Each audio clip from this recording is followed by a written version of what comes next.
What's up everyone, it's Patrick from Purple Park Studios. Today we're going to check out paths and curves inside of Blender, and I'm going to show you how you can recreate the animation you just watched. Let's get into it. Alright, so I'm here inside of Blender, and I'm going to be using this model today. It's a free base mesh model. You can get it online, but I put the link in the description if you want to use this model. But feel free to use a cube or a different model or anything that you want. But the link is in the description for this model. Alright, so we can go ahead and just hide the model. I've got it in a folder up here called Main Mesh. If you don't know how to create a folder, you can right click, hit New Collection, and then double left click, and you can rename that collection whatever you want. So I'm just going to delete that for now, and yeah, keep my main mesh off. Alright, so what we're going to do first here is we're going to make the curve. So the way we're going to do this is hit Shift A, go down to Curve, and add in a path. Then Shift A again, Curve, and add in a Bezier circle. And then you can just hit G and X and move that circle out of the way because we're not really going to be using it, but we're going to use it to influence this path here, I guess you could say. Alright, so select the path and go down to the Nurbs path properties here, this little green thing down here. And what you're going to do first is where it says Taper Object, just click this little eyedropper tool and select the circle. Then we're going to go to under Bevel where it says Depth, and you can just turn the depth up to get it as big or as small as you want. I'm going to just set mine at about like there for right now. And then you just want to hit Map Taper and Fill Caps. And if you hit Tab and go into Edit Mode, you'll see you have these points here, and you can select any of the points and hit G to move them up and down, or you can hit E to extrude. I usually like to extrude here from the front, so I'm just going to Control Z those. Okay. So what we can do is we can bring back your main mesh or your object, whatever it is that you want to make the curve go around, and we can just go out of edit mode here back into object mode, and along the x-axis I'm just going to pull this over a little bit here and hit 1 to go in the front view, and then I'm just going to bring this up to right about here, maybe scale down the whole thing and hit R to rotate it a little bit, G to just move it up like that. So this bottom part down here, this is where I'm gonna have my curve starting. So I'll select the curve here and I'll hit Tab to go into edit mode, and I'm just gonna grab this top point here and hit G to move it over, and I'm gonna start shaping this curve, looping it around his arm by hitting E to extrude, and then just moving my view in the 3D viewport and just hitting G and moving this curve around until I get it to wrap around his arm the way I want it here.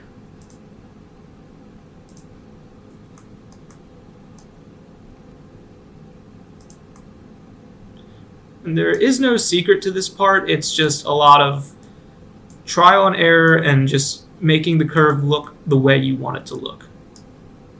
It does take some time to extrude all the different points and make sure they're not colliding in with the mesh.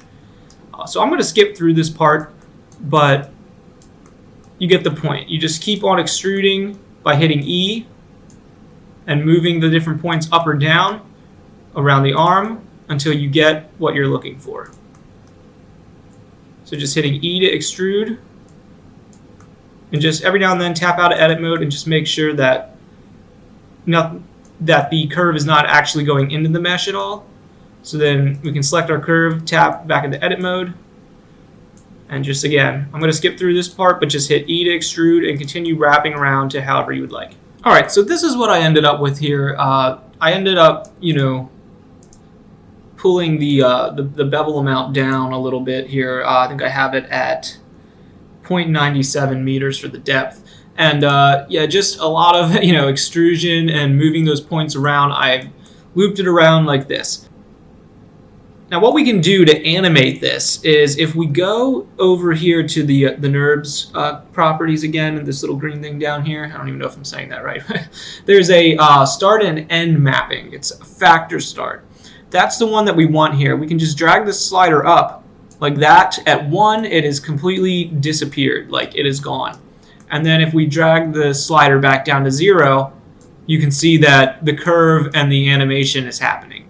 So what we want to do is we want to keyframe this. So I'm just going to pull this up here, and we're going to go to make sure your factor start is set to 1, and then just click this little dot here, and you should get this. You can hover over it here and hit I to insert a keyframe. Then we'll go to the end of our animation. I have it at 250, and you can see that this factor start has changed to green, and this little symbol here is not filled in. So we can just drag our slider all the way down to 0, and you can see that the curve has appeared, and then we just check that little symbol there like that. So now if we go back to frame 0 and we hit play, we'll see that our animation is happening, and that's what we want. So we can drag this down and go ahead and hit save.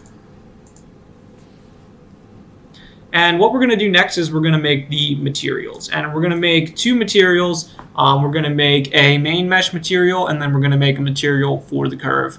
And then we'll get into setting up the camera and lighting and render settings. Okay, so the first material we're going to make is we're going to call it the mesh material. So go ahead and select your mesh and go to the shading tab here, and just make sure you're in look dev mode here. I have my background turned off, but you could, if you want yours turned on, you can just click this little arrow here and go to world opacity, and you can, if you want that on. I want mine off, so I'm going to hit 1 to go into front mode, and just turn the model just slightly like that there. So I'm going to hit new, and we're just going to name this mesh matte. Okay, so what we're going to do first is we're going to need a couple nodes, so we're just going to move this over here like that, and then we're going to hit Shift A, and we're going to add in a texture coordinate node. I just type in coordinate there, and you should see texture coordinate pop up. Grab that, move it all the way over here. Then Shift A, and then type in mapping. We're going to add in a mapping node. And you can plug the object into the vector. And the reason we're doing this is because we want the material that we make to be evenly distributed across the entire model. Next, we're going to need to get a noise texture. So Shift A, add in a noise texture. I know I'm doing this kind of in reverse. I guess a lot of people start this way and work back, but I'm just kind of adding everything in reverse here. Make sure you plug the vector into the vector. Then we are going to need a color ramp. So Shift A, add in a color ramp. Plug the factor into the factor there. Then we will need a bump. So Shift A, Shift A, bump. And we will plug the color into the height. And then from there we can grab, I guess we can actually move these 2 nodes back over a little bit closer like this. Oops. We'll plug the normal into the normal. And we get this. So we're going to tweak a couple settings here, but before we do that, let's go up to our principal shader here and just turn the metallic all the way up and set the roughness to about 0.4. And I'm going to make my base color like a goldish kind of color. So just want to play with this until I get something I like right about there. It looks good for right now. So we have our node set up here, but oops, sorry. I was going to save the project here. So we have our node set up here, but obviously this is not the look that we want. We want this to look a lot better. So what we're going to do here on our noise texture is we're going to turn the detail up to 16, and you can see that that gives us much more of like a broken rock-ish look. The next thing that we're going to do is on the color ramp, we're going to grab this little white slider, and if you move this, you can see that it's only affecting certain areas, the bumpiness or the noise texture. So I want to set this to about 0.5 right there, something like that. All right, what we can do next here is we can just grab our bump node and Shift D to duplicate it and bring it down and put the normal into the normal right there like that. We can also duplicate our noise texture by hitting Shift D, bring that down. And we're going to also, one more time, duplicate this color ramp and bring that down as well like that. But before we plug anything in, let's reset this white value like that up to there. We can also, we can go ahead and plug these in now. Plug the color into the height and then the color into the factor. Okay, so you can see that we end up with this. And this isn't quite what we want. So what we're going to do is we're going to grab the strength on the bump node that we added in here and just bring the strength down to about 0.1 we can try here. 0.1, and on the noise texture that we added in, turn the scale up to 50. And make sure your detail is all the way up, and we can set the roughness to 1. So in case you couldn't see there, I'll zoom in a little bit. So on the set that we duplicated, the scale is set to 50, the detail is set to 15, and the roughness is set to 1. Our strength on our bump is set to 0.1. And then these are the settings for our original noise texture that we added in. I hope that makes sense. I'll set my screen up right here like this for a second, so if you want to take a better look at the node setup in case it was a little difficult to follow. If you're just starting out, I know sometimes nodes can get a little overwhelming. That is the setup that I have there, so if you want to pause the tutorial and make sure that all the settings are like that, and then just we can resume. All right, so I'm going to just slide this back down here, and I think this is going to be it for our base mesh texture. And you can, feel free to play with this if you want, change the colors. But I'm going to leave mine here for right now. So we'll hit File, Save, and then we'll get on to making the curve material. Okay, so we're going to make the curve material here. So I'm going to go into Look Dev mode, and I'm just going to, we animated the curve, so let's go to the end of our animation by clicking this arrow here, and our curve will appear.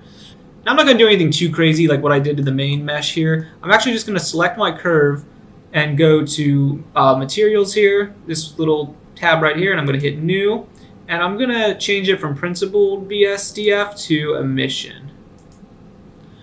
And then I'm going to go to my render settings right up here, render properties, and I'm just going to turn on bloom for right now. And then if I go back to this new material, we're just going to call this glow. And you can make the color whatever you want. I'm going to make mine like a kind of a purplish color, like that, maybe right about there. And then I'm going to turn the strength up to about 22. And it's looking like a little pink. I want it to look a little more purplish, so maybe I'll just go a little bit more up towards the blue. Something like that's not too bad. So I'll hit File and Save. All right, so now if we go back to the beginning of our animation here, and we hit play,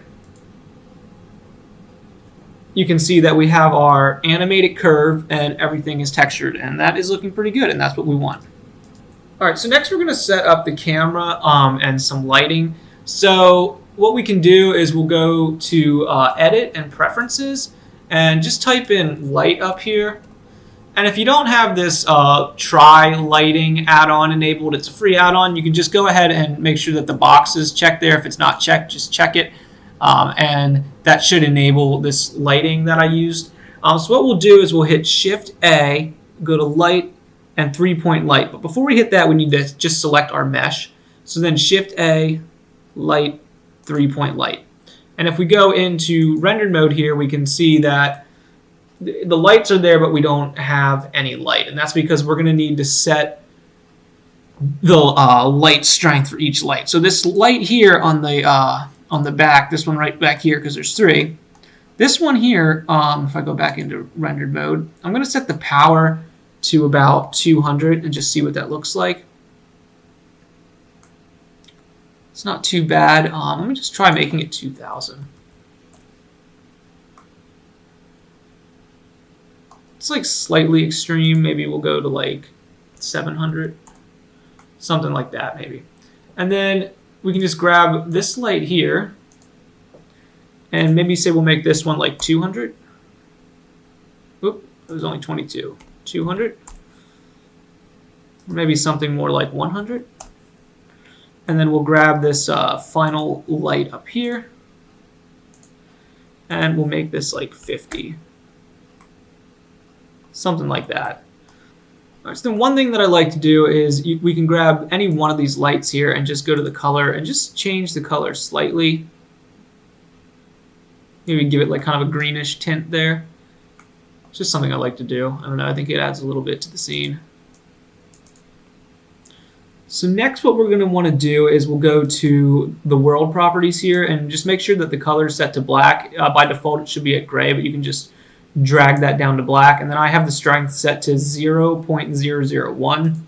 By default it'll probably be on 1 and the color will be, gray. So you can just, like, this is about the default Blender color here. So I just click that, drag it down, and then click here, 0.001. And that's just so when we render, we get like a nice dark background, lots of contrast, for the light to be hitting on our mesh. Okay, so next we're going to go into setting up the camera. It comes when you add in this tri-lamp little add-on, it will give you a camera by default. So we can use that one. We'll click on it and we'll go to the little camera settings right here. And we can actually go back into the modeling mode here. And we'll just hit N. And with the camera selected, make sure you go to View. And if you haven't, lock the camera to View. So then hit N, and when you hit the camera, now if you move the scroll wheel on your mouse, you can zoom in and out. You can also hold in the scroll wheel and hold in Shift, and you can rotate around by holding and pressing Shift and scrolling and rotating with your mouse. So for right now, I'm going to just set my camera to something like right about like here, because I want to focus on his hand. So we'll just set it maybe to right about there. And I know that I want my depth of field. You can check this little box with your camera selected, go to this camera properties tab here, and just check depth of field. And what we're going to do is I'm just going to play my animation a little bit just so that curve starts appearing. I'm going to, with this little eyedropper, select that, and I'm just going to select the Nurbs path right there. And then I can set my f-stop to about 0.4, like that, just to give it a little bit of blur, and I can readjust my camera to somewhere maybe like right about there. All right, so I'll save everything. And then you just want to make sure ambient occlusion and screen space reflections are turned on under this under the render properties. And I'll just center that up a little bit there. All right, so I'm going to go back into this mode here and get out of my camera view. But you can just switch in and out of the camera view by clicking this little camera button up there. So this is our setup here. Now we just need to add some camera animation. So what I'm going to do is I don't actually want to animate the camera itself because that can kind of get to be a pain in the butt sometimes. So I'm going to hit Shift A and I'm going to go to Curve, and I'm just going to add in a Nurbs circle. I'm going to scale that up a little bit and just bring it up on the Z right about there. Next, I'm going to select the camera, and then holding down Shift, I'll select the circle, Control P, and parent that. So now that they're parented together, when I select the circle, and if I hit G and move it, the camera moves with it. If I hit R and rotate it, the camera rotates with it. I can hit R and Z to rotate along the Z, like that, and that just helps get a lot nicer. And that just helps you get a smoother camera animation, and it's a lot easier to work with, in my opinion. So what we can do is we can go into our camera mode here, and we can hit this little auto keying button down here. Make sure you go to frame 1, and then just hit G to put a keyframe in there. So we can scroll up here so we can see what we're doing. So what we're going to do is I'm going to hit play. Make sure that you have the circle selected here. And if a little yellow thing didn't appear in here, a little keyframe, you can just hit Control Z. Well, I'm going to hit Control Z to show you. Select the circle, and you can just hit I and insert a keyframe for location, rotation, and scale. So with auto keying on, if we go ahead a few frames and we hit G with our circle selected and move it up, you can see the camera moves, and there's been another keyframe added down at the bottom here. So I'm going to Control Z that, and I'm going to go to frame 1. I'm just going to hit play and pause it right about there at frame 32. I'm going to hit G and Z to move the camera up to right about where the curve is, and then I'm going to hit R and Z to rotate the camera just slightly like that. So now if I go to frame 1 and hit play, I can see the camera's following the curve. So then, say about frame 46, I'll do the same thing. I'll hit G and Z, move the camera up again and hit R. Oops, hit R and hold down Z to rotate it again. And you just want to repeat this process until you have something that you like.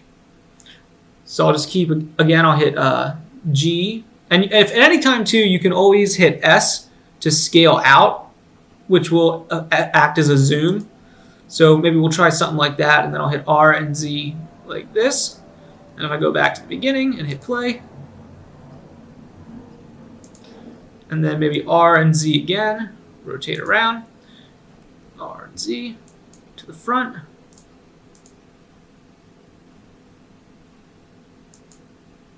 And then R and Z again.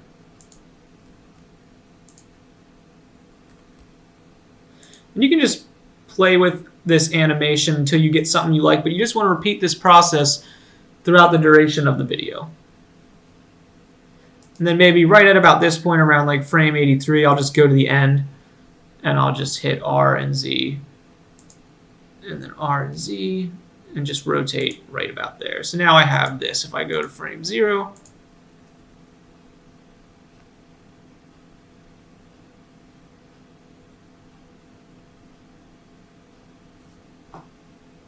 and maybe at the end there, we'll just use the scroll wheel and zoom out.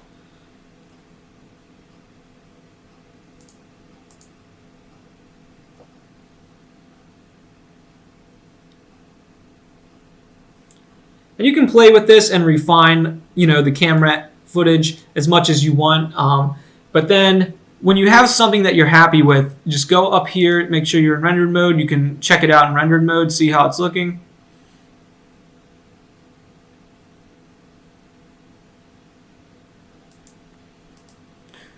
So for the render settings that I like to use Eevee just because it's quicker. If you have a lot more time to render, you can render in cycles. If you go to the output properties right here, I have my resolution set to 1920 by 1080. I have the frame rate at 24 frames per second. My start and end time is 1 to 250 frames. And I have, there's different options here. Just make sure you set your output folder here, the place on your computer where you want the animation to be saved. And then I like to use AVI JPEG. A lot of people will like to render in PNGs or TIFFs, and that's a really smart way to do it, because if Blender crashes while you're rendering, something out, wherever you've made it to, you still have those frames. You can always just start back again from the frame where you left off. But I'm kind of stubborn, and I just like using the AVI JPEG, and I don't usually have any issues with crashing on this laptop, so the AVI JPEG works fine for me.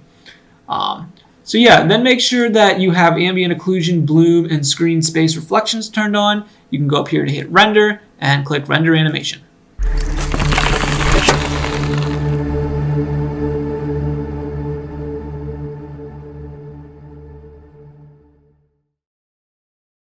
Thanks for watching, guys. I hope this tutorial was helpful. Don't forget to hit subscribe, especially if you're in a good mood. If you're not in a good mood and you're frustrated, things aren't working out for you today, then just X me out and go find another video. See you in the next one.